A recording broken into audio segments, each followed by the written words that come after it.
So hello guys, कैसे हो। ये है माई फर्स्ट ब्लॉग। मैं आप सबको बता नहीं सकता कि भावनगर में आज पहला बारिश गिर चुका है और हमारे घर के पास नाला भर चुका है। देखो,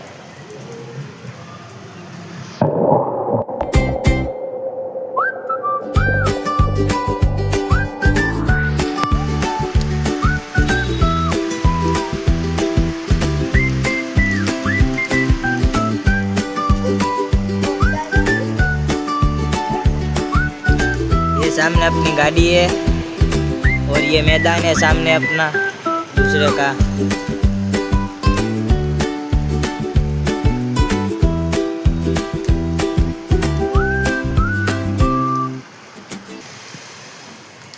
ये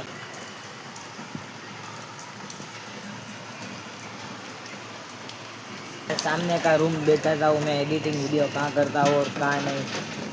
चलो,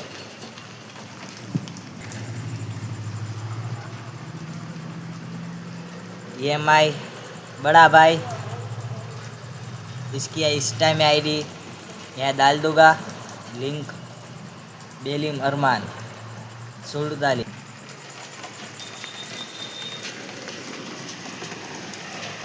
छोटा भाई तीसरा नंबर का रईस बेलिम, इसकी इंस्टा में आईडी है रईस बेलिम 43। आज का ब्लॉग कैसा लगा है? अच्छा लगा हो तो लाइक, सब्सक्राइब और शेयर कर देना। Bye bye.